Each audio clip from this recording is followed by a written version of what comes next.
नमस्कार बंधुरा তোমরা সবাই কেমন আছো? আশা করি তোমরা সবাই ভালো আছো। তো অনেক দিন ধরে নতুন কোনো বড় ভিডিও দেওয়া হচ্ছিল না, তাই একটু নিরামিষ রান্নার ভিডিও তোমাদের সঙ্গে শেয়ার করছি। কেমন হয়েছে অবশ্যই পুরো ভিডিওটা দেখে জানিও। তো নিজেরাও বাড়িতে ট্রাই করতে পারো, যারা নিরামিষ দিনে নতুন নতুনভাবে কিছু খেতে ইচ্ছে করে, সেই একই রকম ডাল ভাত চচ্চড়ি না, তার থেকে বেরিয়ে একটু অন্যরকম করে খাওয়ার চেষ্টা করলে ভালো লাগে, তাই কি না বন্ধুরা? তো সেই রকমই একটা রেসিপি সবার বাড়িতে, সবাই হয়তো জানো, অনেকের বাড়িতে এটা হয়। তো তো আমি আমার নিজের মতন করে এটা তোমাদের সামনে তুলে ধরছি, তোমরা অবশ্যই জানাবে কেমন হয়েছে।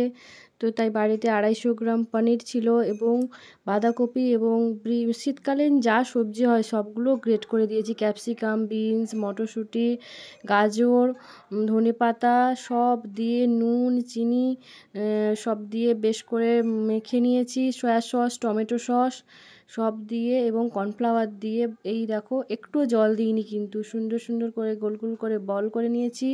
এগুলো আগে রেডি করে রাখলে ভালো, কারণ ভাজার সময় বল তৈরি করতে গেলে হাতে জড়ে যাওয়ার দরকারই আছে।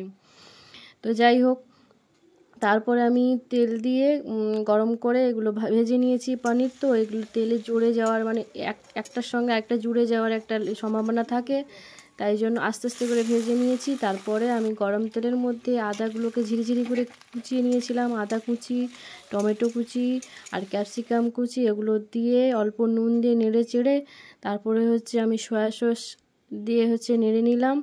হ্যাঁ, এর মধ্যে বলতে ভুলে গেছি যে একটু চিনি দিয়েছি, তো পারলে তোমরা শেষের দিকেও দিতে পারো, আবার প্রথমের দিকেও দিতে পারো।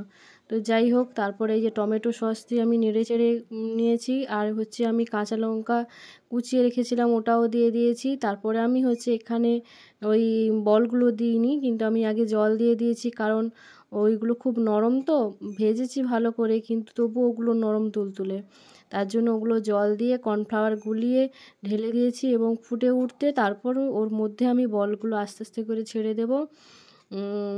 দেখো কেমন হয়েছে অবশ্যই জানাবে, যারা যারা পুরো ভিডিওটা দেখবে তারা অবশ্যই বাড়িতে ট্রাই করে যে দেখতে পারো কেমন লাগে এই রান্নাটা, আর অবশ্যই তোমরা জানাবে কেমন হয়েছে। তারপরে দেখো এই ফুটে উঠতে বলগুলো আস্তে আস্তে করে ছেড়ে দিয়েছি। এই দেখো, তারপরে যারা গ্রেভি খেতে চাও তো তারা একটু ঝোল ঝোল রেখে নামিয়ে দিতে পারো। অবশ্যই নুন চিনি এগুলো মেপে, মিষ্টি মিষ্টি লাগলে অবশ্যই ভালো লাগে খেতে। আর যারা ড্রাই খাবে তো একবারে শুকনো শুকনো করে, হ্যাঁ আরেকটা স্পেশাল মশলা আছে এটাতে, একটু মৌরি আর গরম মশলা, তার সঙ্গে স্টার অ্যানিস, ওইটাকে একটু গুঁড়িয়ে নিয়ে গরম খোলায় ভেজে যদি গুঁড়িয়ে নিয়ে দেওয়া যায় তো খুব টেস্টি লাগবে। দেখো এটা আমার রান্নার লাস্ট লুক, অবশ্যই কেমন হয়েছে জানাবে। টাটা। আর হ্যাঁ, এই রান্নাটা আমি মূলত শিখেছি আমার দাদার কাছ থেকে, আর বাড়িতে চাল ছিল ওটা থেকে ফ্রাইড রাইস করে নিয়েছি। এটা